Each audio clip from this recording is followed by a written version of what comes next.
ओम साई राम भक्तजनों, अब मैं आपको बताऊंगा गीता का 9वां अध्याय और उसका महात्म्य क्या है। श्री भगवान बोले, तुझ दोष दृष्टि रहित भक्त के लिए इस परम गोपनीय विज्ञान सहित ज्ञान को पुनः भली भांति कहूँगा, जिसको जानकर तू दुख रूप संसार से मुक्त हो जाएगा।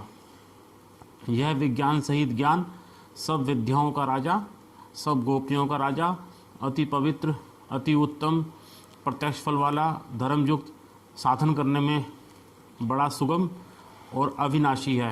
हे परंतप, इस उपयुक्त धर्म में श्रद्धा रहित पुरुष मुझको न प्राप्त होकर मृत्यु रूप संसार चक्र में भ्रमण करते रहते हैं। मुझ निराकार परमात्मा से ये सब जगत जल से बर्फ के सदृश परिपूर्ण है और सब भूत मेरे अंतर्गत संकल्प के आधार स्थित हैं, किंतु वास्तव में मैं उनमें स्थित नहीं हूँ। वह सब भूत मुझ में स्थित नहीं है, किंतु मेरी ईश्वरीय योग शक्ति को देख कि भूतों का धारण पोषण करने वाला और भूतों को उत्पन्न करने वाला भी मेरा आत्मा वास्तव में भूतों में स्थित नहीं है। जैसे आकाश से उत्पन्न सर्वत्र विचरने वाला महान वायु सदा आकाश में ही स्थित है, वैसे ही मेरे संकल्प द्वारा उत्पन्न होने से संपूर्ण भूत मुझ में स्थित हैं, ऐसा जान। हे अर्जुन, कल्पों के अंत में सब भूत मेरी प्रकृति को प्राप्त होते हैं, अर्थात प्रकृति में लीन होते हैं, और कल्पों के आदि में उनको मैं फिर रचता हूँ। अपनी प्रकृति को अंगीकार करके स्वभाव के बल से परतंत्र हुए इस संपूर्ण भूत समुदाय को बार बार उनके कर्मों के अनुसार रचता हूँ। हे अर्जुन, उन कर्मों में आसक्ति रहित और उदासीन के सदृश स्थित मुझ परमात्मा को वह कर्म नहीं बांधते। हे अर्जुन, मुझ अधिष्ठाता के सकाश से प्रकृति चराचर सहित सर्व जगत को रचती है और इस हेतु से ही यह सारा संसार चक्र घूम रहा है। मेरे परम भाव को ना जानने वाले मूढ़ लोग मनुष्य का शरीर धारण करने वाले मुझ संपूर्ण भूतों के महान ईश्वर को तुच्छ समझते हैं, अर्थात अपनी योग माया से संसार के उद्धार के लिए मनुष्य रूप में विचरते हुए मुझ परमेश्वर को साधारण मनुष्य मानते हैं। वे व्यर्थ आशा, व्यर्थ कर्म और व्यर्थ ज्ञान वाले विक्षिप्त चित्त अज्ञानी जन राक्षसी, आसुरी और मोहिनी प्रकृति को ही धारण किए रहते हैं।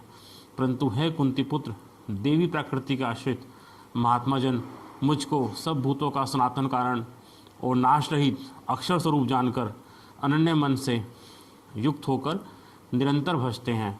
वे दृढ़ निश्चय वाले भक्तजन निरंतर मेरे नाम और गुणों का कीर्तन करते हुए तथा मेरी प्राप्ति के लिए यत्न करते हुए और मुझको बार बार प्रणाम करते हुए सदा मेरे ध्यान में युक्त होकर अनन्य प्रेम से मेरी उपासना करते हैं। दूसरे ज्ञान योगी मुझ निर्गुण निराकार ब्रह्म का ज्ञान यज्ञ के द्वारा अभिमन भाव से पूजन करते हुए भी मेरी उपासना करते हैं, और दूसरे मनुष्य बहुत प्रकार से मुझ विराट स्वरूप परमेश्वर की पृथक भाव से उपासना करते हैं। क्रतु में हूँ, यज्ञ में हूँ, सदा में हूँ, औषधि में हूँ, मंत्र में हूँ, धृत में हूँ, अग्नि में हूँ और हवन रूप क्रिया भी मैं ही हूँ। इस संपूर्ण जगत का धाता अर्थात धारण करने वाला एवं कर्मों के फल को देने वाला पिता, माता, पितामह, जानने योग्य पवित्र ओंकार और ऋग्वेद, सामवेद और यजुर्वेद भी मैं ही हूँ। प्राप्त होने योग्य परम धाम, भरण पोषण करने वाला, सबका स्वामी, शुभाशुभ का देखने वाला, सबका वासस्थान, शरण रहने योग्य, प्रत्युपकार ना चाहकर हित करने वाला, सबकी उत्पत्ति प्रलय का हेतु, स्थिति का आधार, निधान और अविनाशी कारण भी मैं ही हूँ। मैं ही सूर्य रूप से तपता हूँ और वर्षा का आकर्षण करता हूँ और उसे बरसाता हूँ। हे अर्जुन, मैं ही अमृत और मृत्यु हूँ और सत असत भी मैं ही हूँ।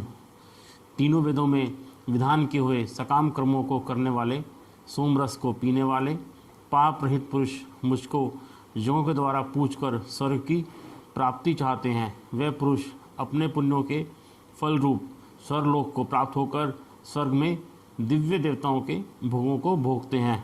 वे उस विशाल स्वर्गलोक को भोगकर पुण्य क्षीण होने पर मृत्यु लोक को प्राप्त होते हैं। इस प्रकार स्वर्ग के साधन रूप तीनों वेदों में कहे हुए सकाम कर्म का आश्रय लेने वाले और भोगों की कामना वाले पुरुष बार बार आवागमन को प्राप्त होते हैं, अर्थात पुण्य के प्रभाव से स्वर्ग में जाते हैं और पुण्यशील होने पर मृत्यु लोक में आते हैं।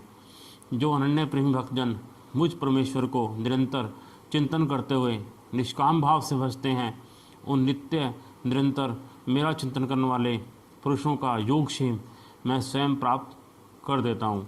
हे अर्जुन, यद्यपि श्रद्धा से युक्त जो सकाम भक्त दूसरे देवताओं को पूजते हैं वे भी मुझको ही पूजते हैं, किंतु उनका वह पूजन अविधि पूर्वक अर्थात अज्ञान पूर्वक है, क्योंकि संपूर्ण जगहों का भोक्ता और स्वामी भी मैं ही हूँ, परंतु वह मुझ परमेश्वर को तत्व से नहीं जानते, इसी से गिरते हैं अर्थात पुनर्जन्म को प्राप्त होते हैं। देवताओं को पूजने वाले देवताओं को प्राप्त होते हैं, पितरों को पूजने वाले पितरों को प्राप्त होते हैं, भूतों को पूजने वाले भूतों को प्राप्त होते हैं और मेरा पूजन करने वाले भक्त मुझको ही प्राप्त होते हैं। इसलिए मेरे भक्तों का पुनर्जन्म नहीं होता। जो कोई भक्त मेरे लिए प्रेम से पत्र, पुष्प, फल, जल आदि अर्पण करता है, उस शुद्ध बुद्धि निष्काम प्रेम भक्त का प्रेम पूर्वक अर्पण किया हुआ वह पत्र, पुष्प आदि मैं सगुण रूप से प्रकट होकर प्रीति सहित खाता हूँ। हे अर्जुन, तू जो कर्म करता है, जो खाता है, जो हवन करता है, जो दान देता है और जो तप करता है, वह सब मेरे अर्पण कर। इस प्रकार जिसमें समस्त कर्म मुझ भगवान के लिए अर्पण होते हैं, ऐसे संन्यास योग से युक्त चित्त वाला तू शुभाशुभ फल रूप कर्म बंधन से मुक्त हो जाएगा और उनसे मुक्त होकर मुझको ही प्राप्त होगा। मैं सब भूतों में समभाव से व्यापक हूँ, ना कोई मेरा अप्रिय है और ना प्रिय है, परंतु जो भक्त मुझको प्रेम से भजते हैं वह मुझ में है और मैं भी उनमें प्रत्यक्ष प्रकट हूँ। यदि कोई अतिशय दुराचारी भी अनन्य भाव से मेरा भक्त होकर मुझको भजता है तो वह साधु ही मानने योग्य है, क्योंकि वह यथार्थ निश्चय वाला है, अर्थात उसने भली भांति निश्चय कर लिया है कि परमेश्वर के भजन के समान अन्य कुछ भी नहीं है। वह शीघ्र ही धर्मात्मा हो जाता है और सदा रहने वाली परम शांति को प्राप्त होता है। हे अर्जुन, तो निश्चयपूर्वक सत्य जान कि मेरा भक्त नष्ट नहीं होता। हे अर्जुन, स्त्री, वैश्य, शूद्र, पापयोनि, चंडाल आदि जो कोई भी हो वह भी मेरे शरण होकर परम गति को ही प्राप्त होते हैं। फिर इसमें तो कहना ही क्या है, जो पुण्यशील ब्राह्मण तथा राजश्री भक्तजन मेरी शरण होकर परम गति को प्राप्त होते हैं। इसलिए तो सुख रहित और क्षणभंगुर इस मनुष्य शरीर को प्राप्त होकर निरंतर मेरा ही भजन कर। मुझ में मन वाला हो, मेरा भक्त मन मेरा पूजन करने वाला हो, मुझको प्रणाम कर। इस प्रकार आत्मा को मुझ में नियुक्त करके मेरे परायण होकर तू मुझको ही प्राप्त होगा। तो ये था 9वां अध्याय। इसके बाद मैं गीता का 9वें अध्याय का महात्म क्या है मैं आपको वो बताऊंगा। महादेव जी कहते हैं, पार्वती, अब मैं आदरपूर्वक 9वें अध्याय के महात्म्य का वर्णन करूंगा, तुम स्थिर होकर सुनो। नर्मदा के तट पर महिष्मती नाम की एक नगरी है। वहाँ माधव नाम के एक ब्राह्मण रहते थे, जो वेद वेदांगों के तत्वज्ञ और समय समय पर आने वाले अतिथियों के प्रेमी थे। उन्होंने विद्या के द्वारा बहुत धन कमाकर एक महान यज्ञ का अनुष्ठान आरंभ किया। उस यज्ञ में बलि देने के लिए एक बकरा मंगाया गया। जब उसके शरीर की पूजा हो गई तब सबको आश्चर्य में डालते हुए उस बकरे ने हंसकर उच्च स्वर से कहा, ब्राह्मण, इन बहुत से यज्ञों द्वारा क्या लाभ है? इनका फल तो नष्ट हो जाने वाला है तथा ये जन्म, जरा और मृत्यु के भी कारण है। यह सब करने पर भी मेरी जो वर्तमान दशा है इसे देख लो। बकरे के इस अत्यंत कौतूहलजनक वचन को सुनकर यज्ञ मंडप में रहने वाले सभी लोग बहुत ही विस्मित हुए। तब वह यजमान ब्राह्मण हाथ जोड़कर अपलक नेत्रों से देखते हुए बकरे को प्रणाम करके श्रद्धा और आदर के साथ पूछने लगे। ब्राह्मण बोले, आप किस जाति के थे? आपका स्वभाव और आचरण कैसा था तथा किस कर्म से आपको बकरे की योनि प्राप्त हुई, यह सब मुझे बताइए। बकरा बोला, ब्राह्मण, मैं पूर्व जन्म में ब्राह्मणों के अत्यंत निर्मल कुल में उत्पन्न हुआ था। समस्त यज्ञों का अनुष्ठान करने वाला और वेद विद्या में प्रवीण था। एक दिन मेरी स्त्री ने भगवती दुर्गा की भक्ति से विनम्र होकर अपने बालक के रोग की शांति के लिए बलि देने के निमित्त मुझसे एक बकरा मांगा।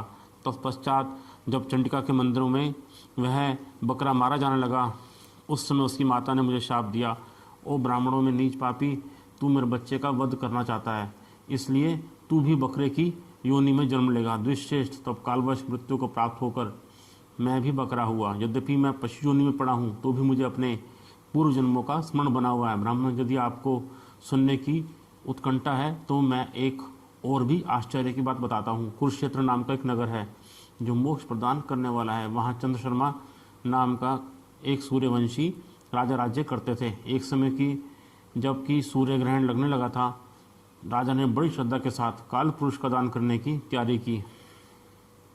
उन्होंने वेद वेदांगों के पारगामी एक विद्वान ब्राह्मण को बुलवाया और पुरोहित के साथ वह तीर्थ के पावन जल से स्नान करने को चले।